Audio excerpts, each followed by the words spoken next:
quero convidá-lo a nós, no capítulo 17 desse livro, 1 Samuel, capítulo 17, nós vamos fazer a leitura dos 10 primeiros versos desse capítulo, depois nós vamos orar para que o Espírito fale conosco. Hoje é um dia muito especial, por 2 motivos também. Inclusive já quero fazer algo agora. Alguém aqui é batizado e você não pegou os elementos da ceia quando você entrou aqui no prédio? Levanta a mão. Tem algumas poucas pessoas, os voluntários, rapidinho, vamos entregar. Se você é batizado e quando você entrou você não pegou os elementos da ceia, fica com a sua mão erguida até que a gente entregue para todos vocês, porque hoje, primeiro motivo, é especial porque é domingo de ceia. Glória a Deus, aleluia, glória a Deus. O segundo motivo, porque hoje nós sentimos no coração algo, tivemos uma direção do Espírito, fruto, sério, até mesmo da sugestão de um amado irmão, bem no começo do ano, que ele nos deu essa ideia, na hora testificou no nosso espírito. Hoje nós teremos aqui também um momento de nós expressarmos a nossa generosidade abençoando pessoas. Então, hoje é o dia de você presentear aquela pessoa que Deus falou com você ao longo da semana. Que horas que nós vamos então fazer isso? Nós vamos fazer isso depois da ceia, tá bom? Então nós vamos ministrar a palavra de Deus, comeremos do pão e beberemos do cálice, e depois da ceia o culto só vai terminar quando você entregar o presente que você trouxe para essa pessoa especial. Amém, irmãos? Glória a Deus, aleluia. Quem aqui trouxe seu presente? Eu trouxe meu presente, glória a Deus. Deixa eu só dar uma olhada para ver se a pessoa que eu vou entregar está aqui ou ela não veio. É um problema porque eu sou míope. Mas depois do culto... Aleluia, glória a Deus, glória a Deus. Vamos lá, vamos ler. 1 Samuel 17, verso 1. A escritura diz: ajuntaram os filisteus as suas tropas para a guerra e congregaram-se em Socó, que está em Judá, e acamparam-se entre Socó e Azeca, em Éfes-damim. Porém Saul e os homens de Israel se ajuntaram e acamparam no vale de Elá, e ali ordenaram a batalha contra os filisteus. Estavam estes no monte do lado da Além, e os israelitas no outro monte do lado da Quém, e entre eles o vale. Então saiu do arraial dos filisteus um homem guerreiro, cujo nome era Golias, de Gate, da altura de 6 côvados e 1 palmo. Trazia na cabeça um capacete de bronze, vestia uma couraça de escamas, cujo peso era de 5.000 siclos de bronze. Trazia caneleiras de bronze nas pernas e um dardo de bronze entre os ombros. A haste da sua lança era como o eixo do tecelão, e a ponta da sua lança de 600 siclos de ferro, e diante dele ia o escudeiro.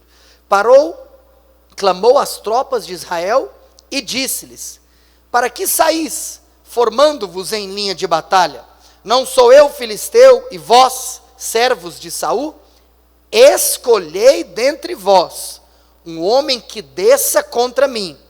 Se ele puder pelejar comigo e me ferir, seremos vossos servos. Porém, se eu vencer e o ferir, então sereis nossos servos e nos servireis. Verso de número 10, e último aqui da nossa leitura. Disse mais o filisteu: hoje afronto as tropas de Israel. Afronto as tropas de Israel. Dai-me um homem, para que ambos pelejemos. Abaixe a sua cabeça, feche seus olhos. Primeiro, com as suas próprias palavras, peça para o Senhor falar com você. Peça para o Senhor falar com você.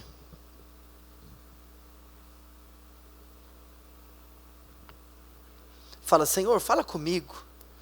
Eu quero ouvir a tua voz. Coloca as mãos sobre o seu coração. Feche seus olhos. Sim, Jesus, eu concordo com cada palavra que está sendo dita, com cada pessoa que está externalizando o seu desejo de receber uma palavra do alto.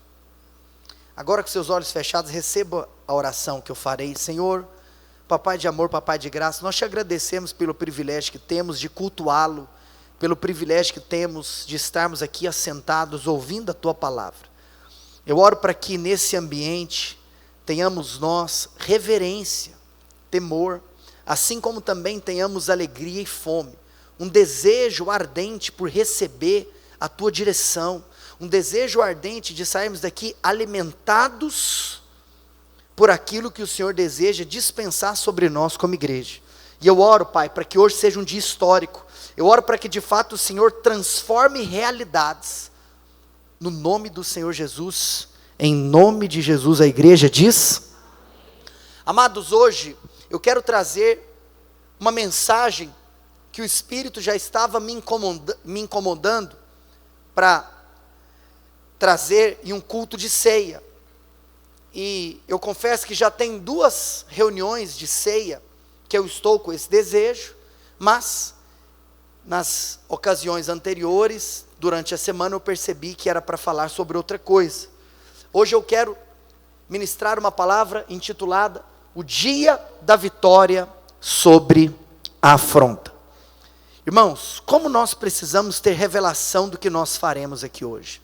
Como nós precisamos ter revelação do cálice e do pão, dessa mesa que nós nos assentamos todos os meses aqui como igreja. Esse é o ponto mais alto da nossa vida terrena, é quando nós nos assentamos para celebrar a ceia. Talvez não há nada que você faça na sua vida terrena mais importante do que participar da mesa do Senhor, porque como eu disse aqui, em uma outra oportunidade, a ceia do Senhor, ela nos conecta à vinda de Cristo, tanto do ponto de vista do passado, quanto do ponto de vista do futuro, porque quando nós nos assentamos para ceiar, nós celebramos o fato de que Ele veio, e hoje nós estamos aqui porque fomos colocados, incluídos na sua morte, através do batismo, e hoje recebemos uma nova vida, andamos em novidade de vida. Então a ceia aponta para o passado, aponta para aquilo que o Senhor fez quando Ele veio, aponta para aquilo que hoje no presente nós desfrutamos por intermédio da obra que foi consumada. Mas por outro lado, a ceia também é um apontamento profético, porque nós faremos isso até que Ele volte, até que Ele venha. E assim como um dia Ele prometeu que viria e veio, Ele prometeu que voltaria e Ele vai voltar. Agora, você precisa ter revelação da implicação disso na sua vida. E me permita condicioná-lo a algo muito importante para que você tenha revelação da aplicação dessas verdades espirituais. Essas verdades espirituais que nós compartilharemos, elas são verdades para aquelas pessoas que de fato são filhos de Deus, para aquelas pessoas que de fato nasceram de novo, para aquelas pessoas que de fato foram lavadas e purificadas pelo sangue de Jesus. É por isso que nós precisamos, irmãos, de sair daqui, sair por essa porta, ávidos por pregarmos o Evangelho com urgência, porque o destino daqueles que não possuem o Senhor Jesus como seus, daqueles que não possuem o Senhor Jesus como seu Senhor e Salvador, é um destino de perdição, é um destino de condenação. Isso precisa de mexer com o meu coração e precisa mexer com o seu coração. É por isso que nós temos que dar a nossa vida pelo avanço do reino, pelo avanço do Evangelho, para que essa mensagem que um dia nos alcançou, alcance aqueles que estão lá fora, sejam aqueles que nós amamos ou sejam aqueles que nós nem conhecemos. Agora, para você que é filho de Deus, essa mensagem é uma mensagem que precisa de encontro com o seu coração. É como se hoje Deus vai fazer algo no seu interior. A mensagem de Deus para os seus filhos nesse dia hoje é o dia que você tem que ter revelação da vitória sobre a afronta. E aqui eu vou usar um texto bíblico de um dia onde a afronta caiu, onde a afronta foi derrotada, onde houve vitória sobre a afronta. Mas eu quero trazer aqui hoje uma perspectiva do capítulo 17 de 1 Samuel, que pode ser que você nunca se atentou. Porque sabe qual é a maior beleza da palavra de Deus? É nós entendermos que o Antigo Testamento é uma sombra para aquilo que viria a se tornar realidade no Novo. O Antigo Testamento, a maneira mais profunda dele ser lido é no aspecto profético. O Antigo Testamento ele carrega o aspecto histórico de fatos que aconteceram e carrega um aspecto profético, de que coisas aconteciam apontando para outras que ainda aconteceriam. E eu quero te mostrar hoje o Evangelho em 1 Samuel capítulo 17, para que você tenha a revelação da vitória sobre a afronta. Então, eu li aqui com você que nós estamos olhando, e aqui eu quero convidar você para entrar nesse lugar, para se assentar em um desses montes. No verso 3, no verso 4, existe a descrição de um campo de batalha. A Escritura diz um monte chamado Dalém, outro Daquém. E aqui nós temos então um cenário de uma arena. É como se não apenas os israelitas e os filisteus estavam presenciando essa batalha, mas hoje nós vamos falar até de uma batalha espiritual, aonde os nossos olhos estão fixos nesse lugar de batalha. Por quê? Porque o resultado dessa batalha influencia a nossa vida. Hoje é como se você precisa sair daqui relembrando a sua identidade em Cristo. Dia de ceia é dia de nós reafirmarmos a nossa identidade em Cristo. Você sabe que quando nós falamos de batalha, nós precisamos ter muita revelação da vitória de Cristo na cruz do Calvário. Não precisa de você abrir, nem precisa de projetar, mas em Apocalipse no capítulo 12, tem uma expressão que eu amo, que a Escritura diz: eles pois o venceram por causa do sangue do Cordeiro. Toda vitória que nós temos na nossa vida é por causa do sangue do Cordeiro. Toda vitória que você ainda carece, você receberá por causa do sangue do Cordeiro.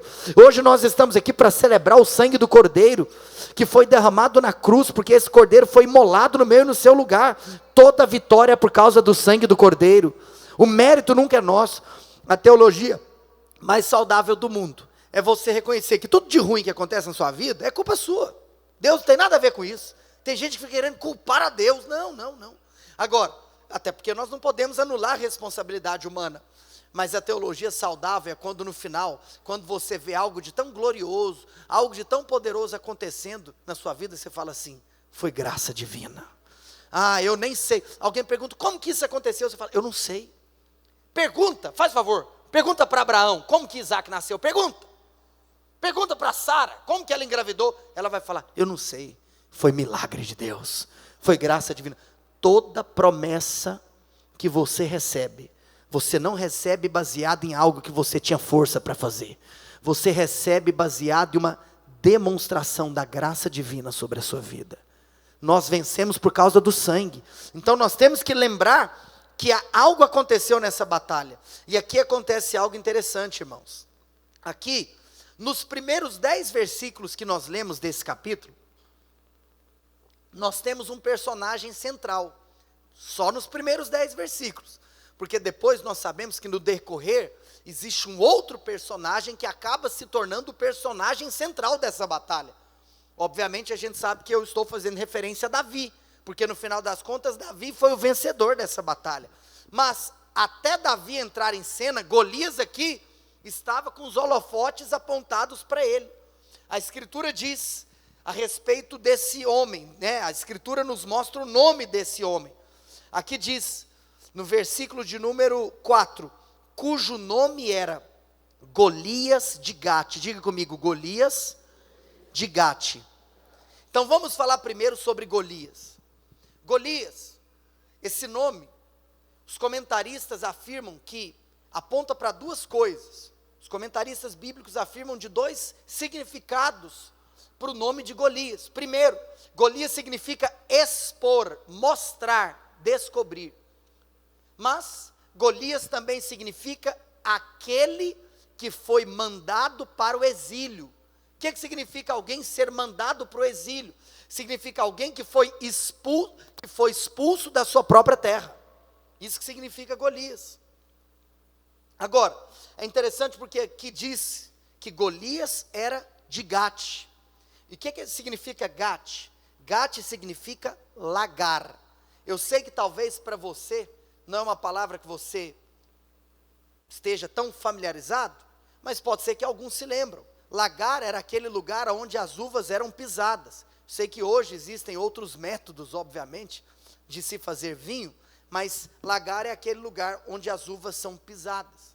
Mas, na palavra de Deus, lagar tem um significado espiritual. Apocalipse, capítulo 19, verso 15, diz assim: sai da sua boca uma espada afiada, para com ela ferir as nações, e ele mesmo as regerá com cetro de ferro.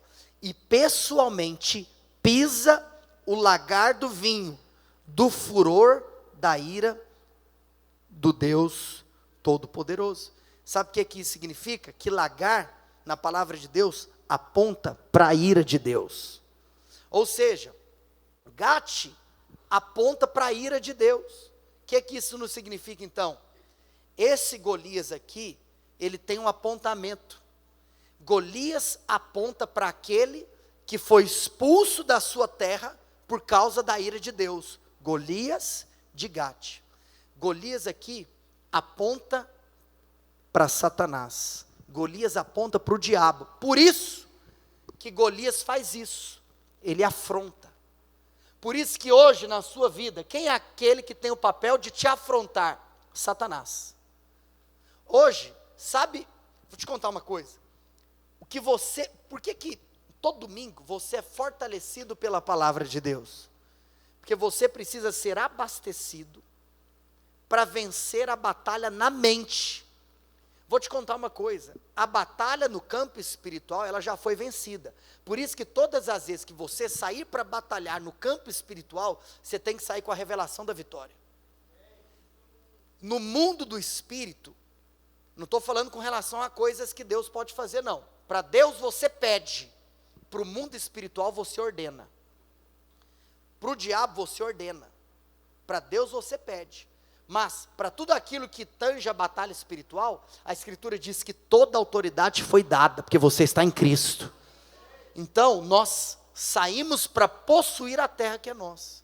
Agora, qual é um ponto que você muitas vezes não sabe lidar? Com a batalha que você sofre na sua mente. Por quê? Por que você tem batalha na mente? Porque o inimigo te afronta.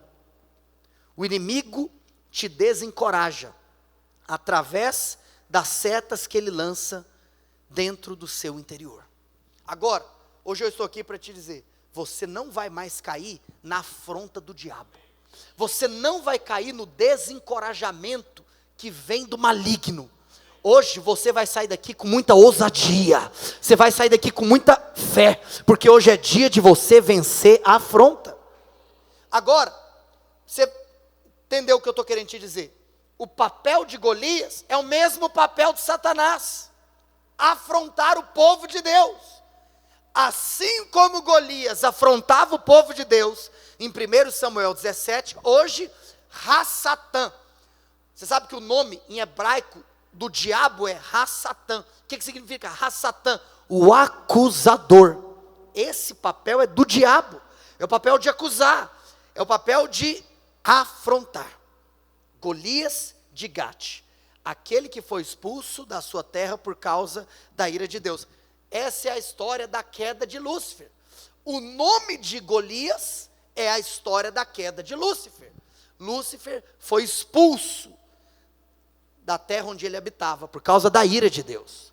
A ira de Deus se acendeu contra Lúcifer, e Lúcifer foi expulso da terra que ele pertencia. Você sabe disso, você conhece a história de Lúcifer. Ou seja, diga assim comigo, Golias aponta para Satanás. Você vai enxergar o evangelho aqui hoje nesse capítulo. Você sabe que dentro desse contexto também, é importante ser mencionado algo. Nesses 10 primeiros versículos que nós lemos, nós vemos uma referência de que tudo que Golias usava, tinha um metal presente, o bronze. Aqui diz que ele usava o capacete de bronze. Na descrição da armadura de Golias, você vê bronze o tempo todo. Agora, não sei se você se lembra, que os metais na palavra de Deus possuem significados espirituais. Aonde que nós encontramos esse significado aparecendo para nós? Na construção do tabernáculo. Você se lembra? Quando Deus instrui o seu povo a construir o tabernáculo, Deus não apenas deu a direção de que o tabernáculo deveria ser construído. Além disso, Deus deu também tudo aquilo que necessitaria de ser visto como algo específico. Olha, vocês vão usar tais materiais. Deus deu também as dimensões, as medidas. Então, por isso que é tão sério falar sobre edificar algo para Deus. Porque na construção do tabernáculo, nem basta apenas construí-lo, mas é necessário que essa construção seja feita da maneira com a qual o Senhor instrui fazer.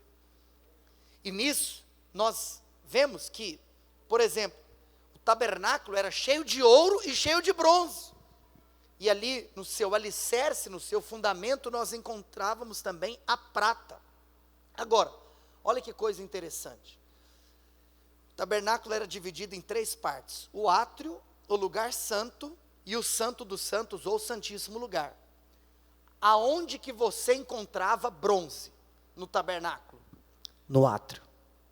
No lugar santo e no santo dos santos, você encontrava os móveis cobertos de ouro. Até aquilo que era madeira revestida de ouro. Mas lá no átrio, você se lembra quais eram os 2 móveis? No átrio, o altar e a bacia, e tudo era de bronze.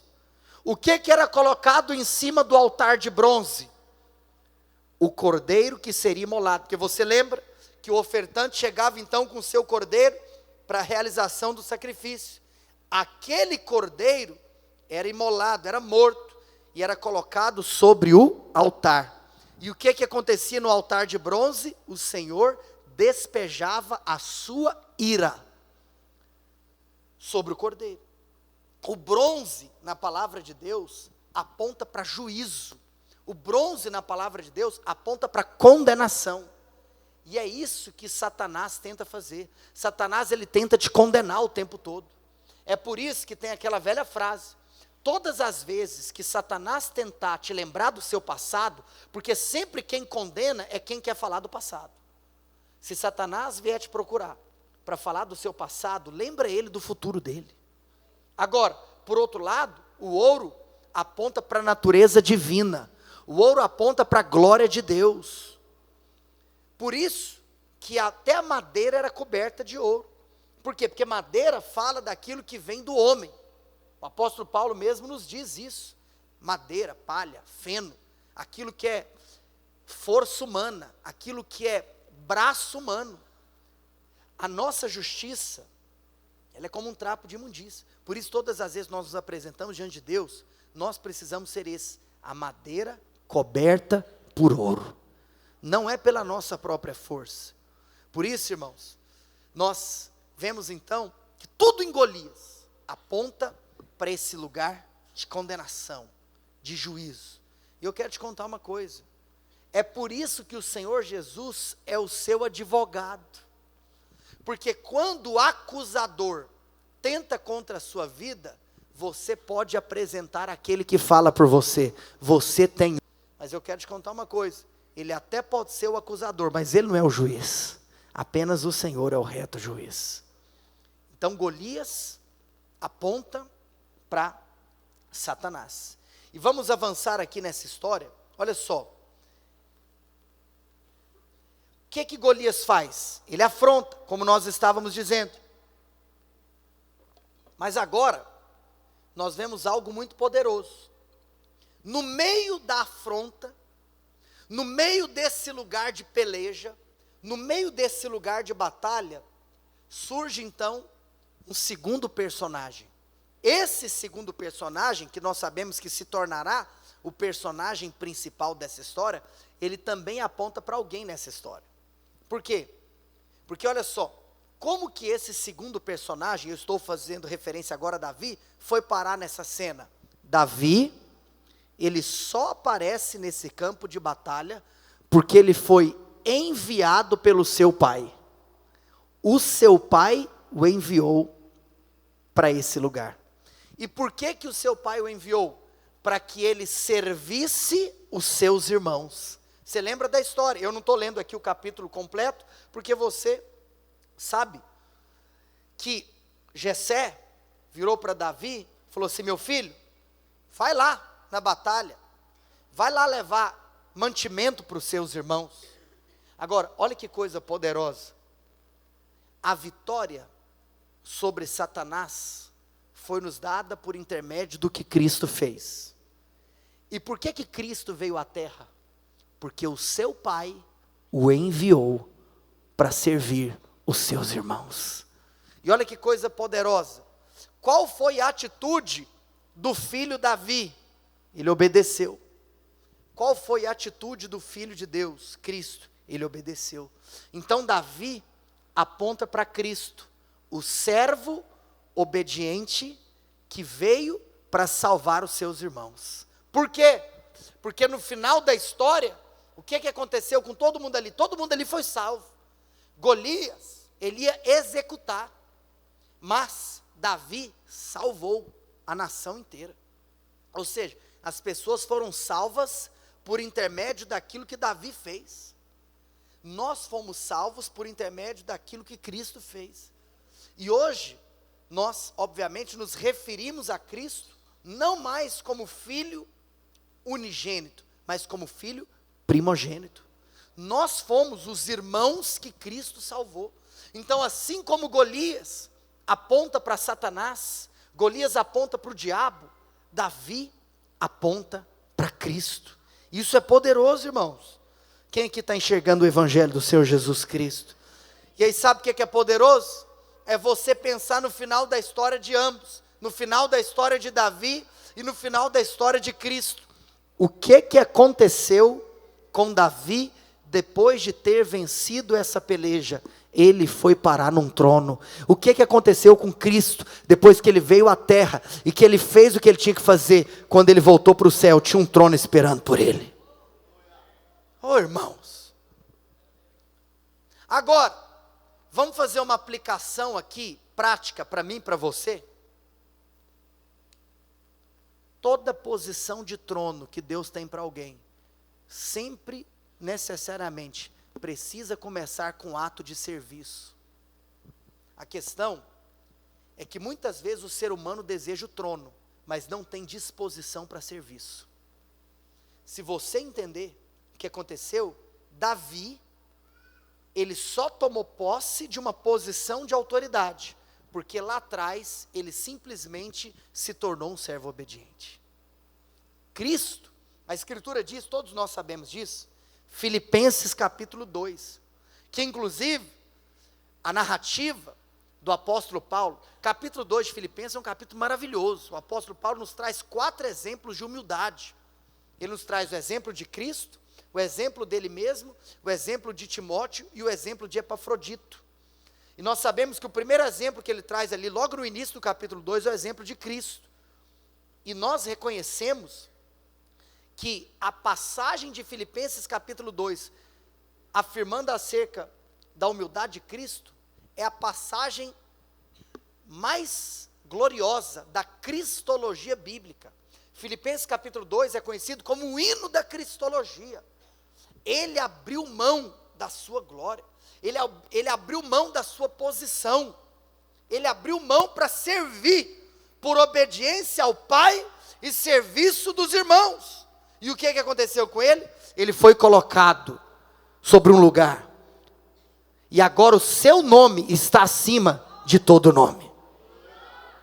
Então eu quero te falar uma coisa: se Deus tiver para você uma posição de autoridade, se Deus quiser entregar para você uma posição de governo, você precisa de aprender que toda posição de governo está associado a uma postura de serviço. Eu oro para que Deus comece a chamar pessoas aqui na nossa igreja para a esfera da política, mas eu oro para que essas pessoas se levantem com o espírito correto. Se alguém receber a palavra de Deus de se tornar um governante, Sabe o que vai acontecer? Sim, você pode até habitar em palácios, mas qual é o motivo pelo qual você habita em um palácio? Para servir pessoas.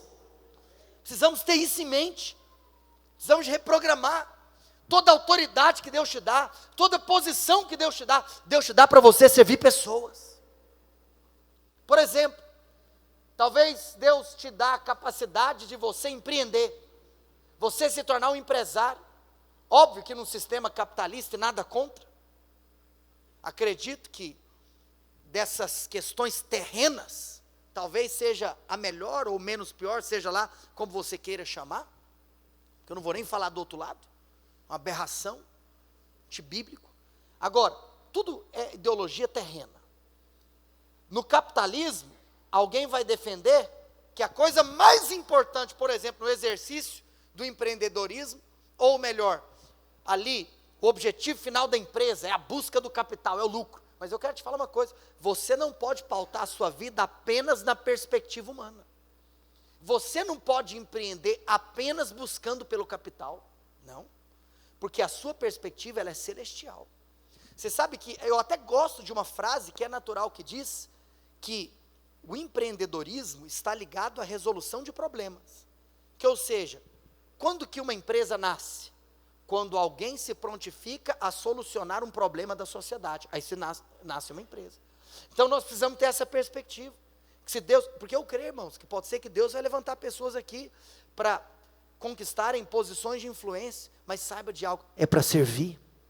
Se você se tornar um empresário, não busque apenas o lucro, o capital, mas entenda que Deus está te dando a oportunidade de você ser um servo da sociedade.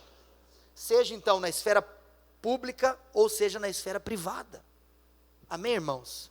Diga assim, a posição de autoridade está ligado com a disposição de servir. Agora eu vou te contar uma coisa poderosa, irmãos. Fazendo mais uma aplicação aqui à sua vida. Vamos ler o verso 25, eu quero fazer algumas aplicações. Verso 25. 1 Samuel 17, 25.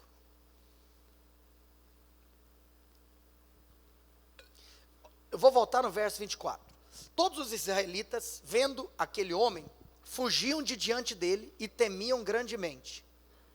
E diziam uns aos outros, vistes aquele homem que subiu? Mais uma vez você vai encontrar a palavra que é central nesse texto. Subiu para afrontar a Israel. Aí o versículo finaliza dizendo, a quem o matar, o rei o cumulará de grandes riquezas e lhe dará por mulher a filha, e a casa de seu pai isentará de impostos em Israel. E o versículo 26 diz que, então Davi falou aos homens que estavam consigo, dizendo, que farão aquele homem que ferir a este filisteu e tirar a afronta sobre Israel? Quem é, pois, esse incircunciso filisteu para afrontar os exércitos do Deus vivo? Irmãos, fazendo uma aplicação ainda pessoal para a sua vida, existe uma recompensa para aqueles que decidem se posicionar como instrumentos de Deus para tirar a afronta sobre o povo de Deus. O que eu estou fazendo aqui hoje, eu estou pregando para você. Eu quero dizer para você, pregue para outros. Seja um instrumento para que a afronta seja retirada do povo de Deus. E eu posso contar uma coisa? Existe uma recompensa. Sabe algo poderoso? Falei para você que Davi foi um servo obediente. Cristo foi um servo obediente. Os irmãos de Davi foram salvos por causa dele. Nós hoje também somos filhos de Deus por causa de Cristo. O final de Davi é que Davi ocupou um trono. Sim ou não? Qual foi o final de Cristo? Ele ocupou um trono. Porque se Golias aponta para o diabo, para Satanás, Davi aponta para Cristo. Além de Davi receber um trono, Davi recebeu uma segunda coisa. Davi recebeu uma noiva. E eu quero te falar uma coisa. por intermédio daquilo que Cristo fez na cruz, Cristo também recebeu uma noiva. Ou seja, irmãos, esse texto aponta para o Evangelho. Agora, lembra da aplicação pessoal? Eu quero te dizer, tenha 2 encargos no seu coração, de ser instrumento para tirar a afronta, mas também saiba que não é errado um desejo pela recompensa. Todos nós sabemos que a Escritura diz, no livro de Hebreus, que Deus é galardoador, recompensador daqueles que o buscam.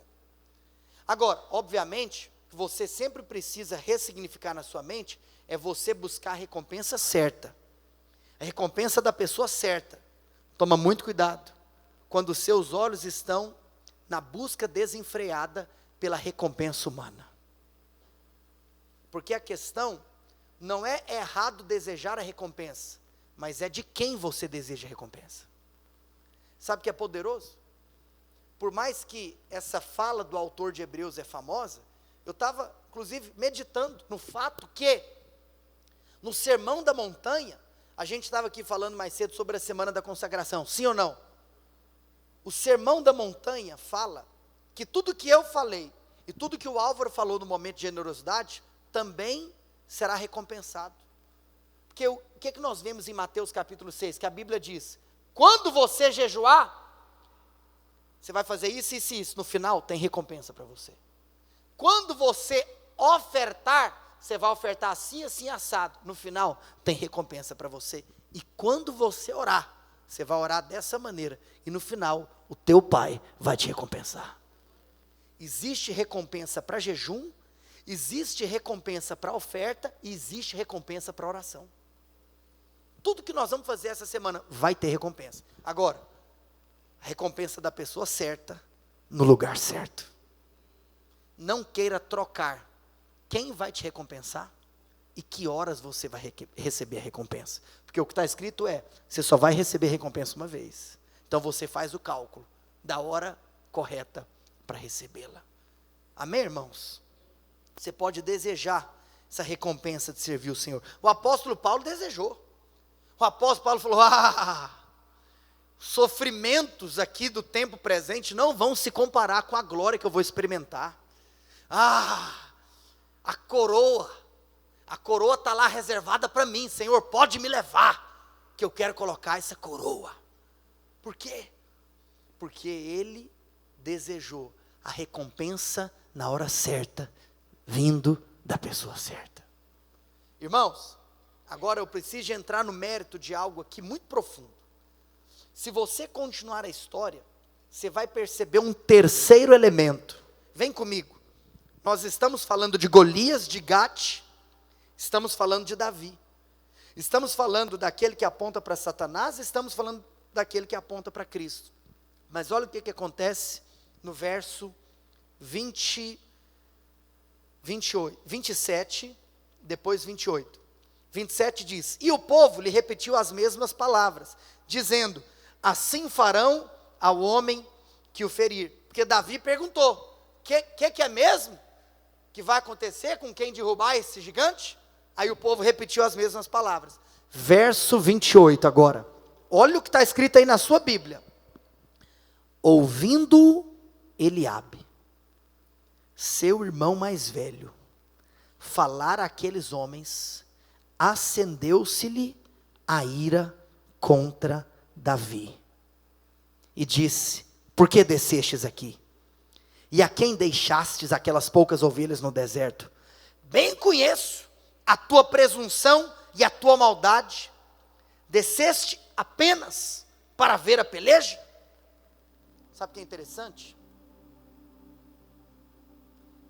Que às vezes, na sua vida, pode até ser que você tenha revelação da vitória sobre a afronta que Satanás traz. Mas eu quero ser bem direto e rasgar o verbo aqui com você. Em alguns momentos na sua vida, em alguns momentos na sua caminhada, pode ser que a afronta vai vir de dentro da sua casa. Pode ser que a afronta vai vir dos seus irmãos. Pode ser que a afronta vai vir dos irmãos da igreja. Olha o que aconteceu. Davi foi lá para servir os seus irmãos. Eliabe estava questionando a motivação daquele que só foi lá para servi-lo. Sabe o que o Espírito Santo falou comigo? Tem muita gente que até perde o que Deus preparou para você, porque você deixou a amargura tomar conta do seu coração, fruto daquilo que você ouviu de outro homem. Aquilo que você ouve de outros homens não pode tomar o seu coração, porque talvez você pode pelejar a luta errada. Olha o que está acontecendo. O irmão Eliabe se posiciona contra Davi. A Bíblia diz que Eliabe ficou irado contra Davi. Que loucura. Você sabe quem que é o Eliabe? O Eliabe é aquele irmão mais velho, é aquele irmão mais experiente, que ele fica chateado, ou ele fica assim, ferido, quando um irmãozinho mais novo se prontifica, se posiciona para causas que eram dele, mas que ele não teve coragem de enfrentar. Eu te faço uma pergunta: quem era Eliabe? Eliabe era aquele filho que quando Samuel, ao visitar a casa de Jessé, até ficou assustado com o tamanho da formosura, da beleza, da força.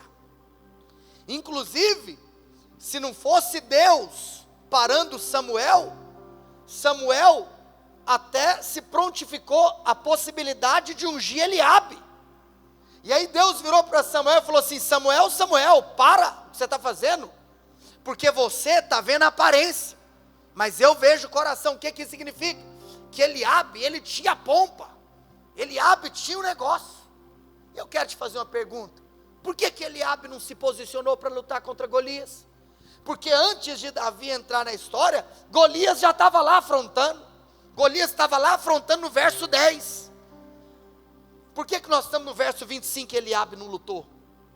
Aí eu quero te contar uma coisa: as lutas que você se omite, aqui dentro da obra de Deus, Deus vai levantar pessoas, às vezes menos qualificadas do que você, para assumir o lugar que você não tomou posse. E aí sabe o que vai acontecer? Isso vai ser um teste do seu coração. Só que eu quero te contar, Eliabe deu a resposta errada, porque ele se encheu de inveja. E aí sabe o que Eliabe quis fazer? Eliabe ele quis discernir qual era o coração do outro. Quero te falar uma coisa: você não é Deus. Eliabe falou assim: eu sei, Davi, você está sendo presunçoso. Sabe como? Se o homem vê a aparência, mas só Deus vê o coração. Eu sei a maldade que... eu sei, toma cuidado, isso aí, maldade, conheço. Conhece o quê? Toma cuidado em querer ficar avaliando a motivação dos outros. Entende o que eu estou falando? Estou falando daquilo que é interior. Toma cuidado em você não ser Eliabe. Toma cuidado em você fazer parte daqueles que ficam avaliando a falta de preparo dos outros. Deixa eu te contar uma coisa: você não foi chamado para avaliar a falta de preparo dos outros. Você foi chamado para se posicionar como aquele que não tem medo de enfrentar o que está à sua frente, só por causa talvez da sua limitação. Eu sinto de dizer algo para a igreja Emaús: hoje é dia de pessoas se posicionarem. Não tenha medo de enfrentar o gigante. Tem muita gente aqui, você está com medo do gigante. Hoje é dia de você vencer o medo do gigante. Enfrenta. Mas eu não estou preparado. Pois é, olha que coisa louca. Muitas vezes são os preparados que se acovardam, mas aqueles que colocam o seu olhar no Senhor, eles se enchem de fé para fazer o que tem que ser feito. E eu quero te falar uma coisa: não seja Eliabe. E você, na posição de Davi, toma muito cuidado com o que você vai fazer quando Eliabe te afrontar. Sabe o que a Escritura diz? Versículo de número 29. Respondeu Davi: que fiz eu agora? Fiz somente uma pergunta. Verso 30.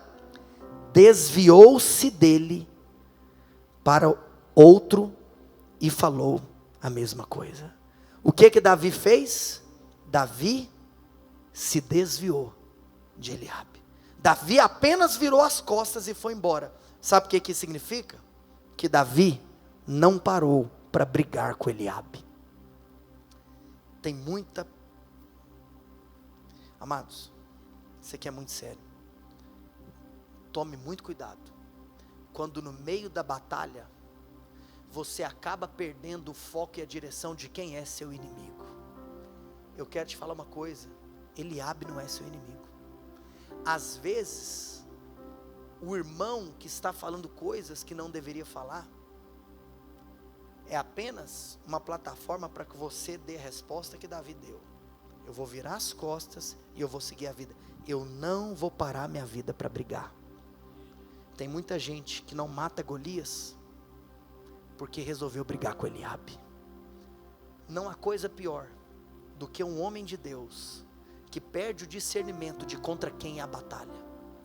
Aquilo que mais envergonha o corpo de Cristo é quando nós temos dois membros brigando. Não pode. Quando isso acontece, isso é uma derrota para o corpo. A derrota para o corpo é a briga entre os irmãos, quando na realidade a nossa briga é com o outro. A nossa guerra não é contra a carne ou sangue, mas contra os principados e os dominadores do mal.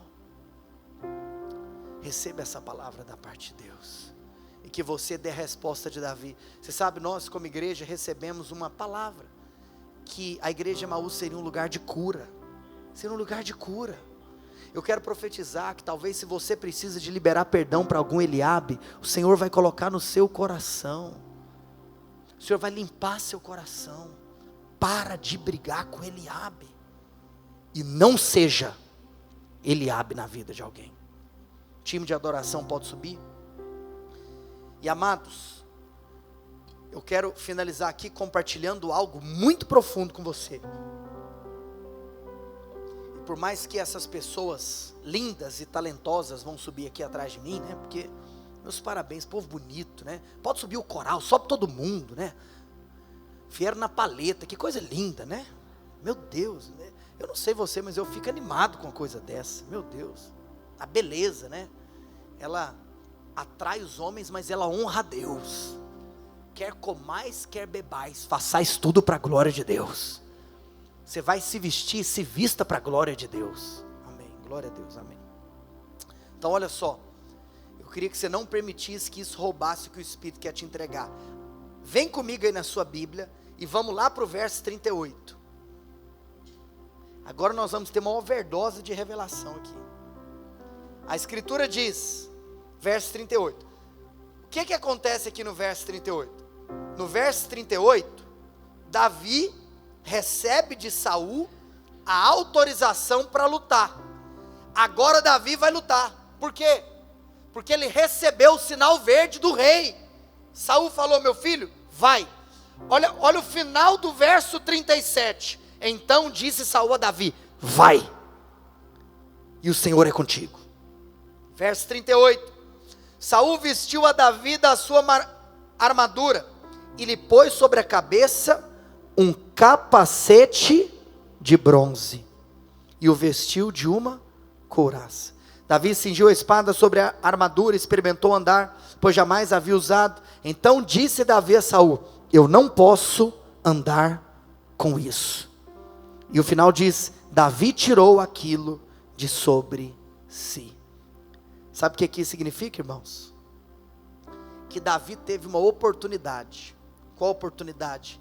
De usar a mesma armadura que o seu inimigo usava. Porque nós lemos no início do capítulo a descrição da armadura de Golias. O que Golias tinha na sua armadura? Capacete de bronze. O que Davi teve a oportunidade de usar? Capacete de bronze. Mas Davi tirou o capacete. Sabe por quê? Porque você não precisa de usar a armadura do seu inimigo para derrotá-lo. Eu vou repetir. Você não precisa de usar a armadura do seu inimigo para derrotá-lo. Davi não usou o capacete de bronze. Então quero te falar uma coisa. Você vai derrotar o inimigo, sabe como? Olha o que está escrito um versículo depois. Davi, verso 40. Tomou o seu cajado na mão. Obviamente que nós sempre lembramos das 5 pedras. Mas eu gosto de como esse versículo inicia. Tomou o cajado na mão. O que Davi era? Pastor. Cajado é coisa de pastor. Tem muita gente que acha que para possuir um lugar novo, você precisa de abrir mão da sua essência. Porque talvez você ache que a sua essência é muito simples. Mas eu quero te falar uma coisa. A promessa de Deus vem sobre a sua vida justamente quando você não abre mão de quem você é. Davi, ele não quis lutar como um guerreiro, ele quis lutar como um pastor. Porque é isso que ele era. Não importa o que Deus fizer na nossa vida, no final, o que nós não podemos é perder a essência de quem nós somos. No dia que nós perdermos a essência de quem nós somos, nós perderemos a batalha. Mas Davi, ele abriu mão. Eu não vou lutar com a mesma arma que meu inimigo. Eu quero te falar uma coisa. Na igreja, nós não podemos usar de métodos terrenos para atrair pessoas. Não. Ah, pastor, vamos fazer isso, porque o povo gosta disso. Não. Nós não estamos atrás de atrair pessoas por métodos terrenos. Porque nós não usamos da mesma armadura que o nosso inimigo. É justamente por nos posicionarmos como o Senhor nos chamou para ser, que nós receberemos de Deus a promessa que Ele tem para nós. Agora, algo poderoso acontece. Porque eles vão para a peleja, eles vão para a batalha. E você sabe, Davi derrubou Golias. E aqui nós temos um ponto importante. Porque Davi derruba Golias. Mas, no final das contas, Golias foi morto pela sua própria espada. Porque a Escritura diz que Davi feriu com a pedra, que então Golias cai. Mas a Escritura diz que Davi, ele pegou a espada de Golias e ele arrancou a cabeça de Golias. Nós estamos lendo esse texto na perspectiva do Evangelho, sim ou não? Sabe por que hoje é o dia de nós termos revelação da vitória sobre a afronta? Porque eu quero te contar uma coisa. O nosso inimigo foi derrotado pela arma que ele mesmo tinha em suas mãos. Vou repetir. O nosso inimigo foi derrotado pela arma que ele mesmo tinha em suas mãos. Projeta para mim Hebreus. Eu quero projetar só para você ver o que está escrito em Hebreus capítulo 2 verso 14. Hebreus capítulo 2 verso 14. A Escritura diz: visto pois que os filhos têm participação comum de carne e sangue, destes também ele igualmente participou, para que, por sua morte, destruísse aquele que tem o poder da morte, a saber, o diabo. Ou seja, o que o autor de Hebreus nos ensina? Que o diabo tinha uma coisa. O diabo tem uma coisa. O que o diabo tem? Poder da morte. A morte é um poder que o diabo possui, é uma arma do diabo. Mas, como que o diabo foi derrotado? Pela sua própria arma. Golias aponta para Satanás. Golias foi morto pela sua própria espada. Você sabe o que matou? Você sabe o que derrotou Satanás? A arma dele mesmo, a morte. A morte de Jesus na cruz derrotou aquele que tinha o poder de matar. Porque Satanás foi vencido, os instrumentos podem vir comigo. Satanás foi vencido pela sua própria arma. E o versículo 15 diz que: e livrasse todos que pelo pavor da morte estavam sujeitos à escravidão por toda a vida. Olha aqui para mim, a morte de Cristo na cruz matou o nosso inimigo e nos livrou do pavor da morte. Quer dizer para você que está aqui me ouvindo, você sabe qual que é o sentimento mais irracional para um cristão? O pavor da morte. Se talvez eu estou pregando aqui que você tem medo da morte, talvez você tem medo de muita coisa, eu quero te falar uma coisa: você foi livre do pavor da morte. Por quê? Porque na morte de Jesus, a morte morreu. É a morte da morte na morte. Na morte de Jesus, a morte morreu. Nosso inimigo foi vencido pela sua própria arma. Oh, irmãos, que coisa poderosa. E no final dessa história, nós temos então, que está escrito, vamos voltar para 1 Samuel capítulo 17, lá no versículo de número 52, a escritura diz: então os homens de Israel e Judá se levantaram e jubilaram, e perseguiram os filisteus até Gate e até as portas de Ecrom, e caíram filisteus feridos pelo caminho. Verso 23, então voltaram os filhos de Israel.